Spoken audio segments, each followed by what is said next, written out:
تو اسلام آپ کو نیچرل لائف دیتا ہے. بھائی بالغ ہوتے ہی شادی کر لو تاکہ تمہارا جب بڑھاپا آئے تو تمہارے بچے کثرت سے بھی ہوں اور جوان بھی ہو چکے ہوں.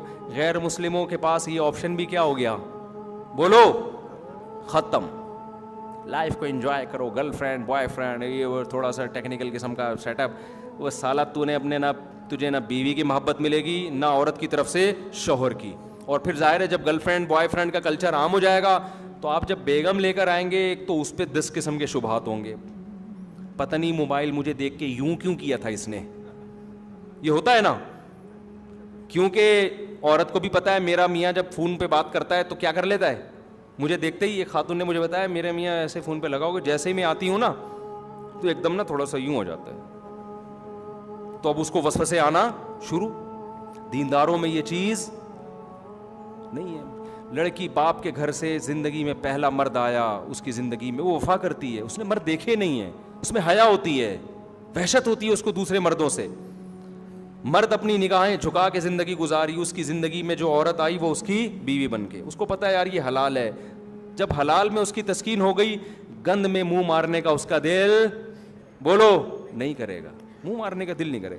تو میاں بیوی کو پہلے دیکھو نا کیسے ہوتا تھا. شوہر 2 سال گھر سے باہر رہتا تھا, عورت کو یہ اطمینان ہوتا تھا کہ اس کی توجہ میرے علاوہ کہیں بھی نہیں ہوگی. اطمینان سے زندگی گزارتی تھی.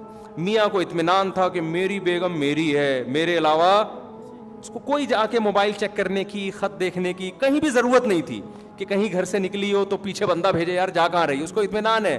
اب یہ چیز, اب تو ہمارے پاس کیسز آ رہے ہیں نا, اب یہ اطمینان آہستہ آہستہ کیا ہو رہا ہے, ختم. ایسے ایسے کیسز آدمی کانوں کو ہاتھ لگائے یار یہ ہو کیا رہا ہے معاشرے میں. تو میں لوگوں سے کہتا ہوں تم نے بھی عیاشی کی ہے, اس نے بھی عیاشی کی ہے, دونوں اتفاق سے ایک ایگریمنٹ سے شادی ہو گئی. اب نہ تمہیں اس پہ اطمینان نہ اسے تم پہ اطمینان. تو اب موبائلوں میں جھانکتے رہیں گے ایک دوسرے کے, وہ اس کے موبائل, وہ ذرا سا. اور پھر اتنا کمزور رشتہ بن چکا ہے میاں بیوی کا کہ مرد میں ذرا سا فالٹ پیدا ہو جائے نا تو عورت کو اپنے پرانے بوائے فرینڈ بولو یاد آنا شروع. تھوڑا سا آڑا ترچا ہو گیا آدمی, کمر جھک گئی ہے, کوئی ڈاکٹروں نے کہہ دیا آپ کے جگر میں تھوڑا سا مسئلہ ہے, اور کہ بھائی اس کے ساتھ تو لائف میری, یا مالی لحاظ سے کمزور ہو گئے. سب سے بڑا ایشو تو یہ آتا ہے جب شادی ہوئی پیسہ تھا, اب کیا ہو گئے کمزور. تو اب چونکہ اس کے پرانے بھی سلام دعا بہت رہی ہے تو اس کو یاد آتا ہے اچھا بھلا میرے لیے وہ فلاں رشتہ آیا تھا, میں وہاں کر لیتی, میں وہاں کر لیتی, اس نے تو میری 1 سال ہماری فون پہ چیٹنگ بھی چلی ہے, گپ شپ بھی چلی ہے. صرف رشتے ہی نہیں آئے, رشتے آئے تو یہ تو غلط بات نہیں ہے, چیٹنگ بھی ہوئی ہے, اتنی لمبی لمبی ہماری باتیں ہوا کرتی تھی, اور کیا یار یہ مر جائے تو اچھا ہے. تو اس کا نتیجہ کیا نکلے گا, دونوں کی جو ایک سکون اللہ نے دیا ہے نا, جو ہماری فیملی سسٹم میں ہوا کرتا تھا, یہ میرے ابا, یہ میری اماں, یہ میں, یہ میری وائف, یہ میرے بچے, ہم, یہ ہمارا خاندان, بڑا سا خاندان, خوشیاں آسان, وہ خاندان سمٹ کے ٹھیک ہے نا, ایک آدھ داماد ایک آدھ کہیں سے بہو, بس یہ ختم, ٹوٹل ریلیشن ہی ختم آپس میں.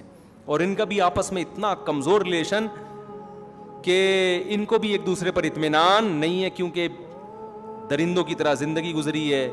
تو کیا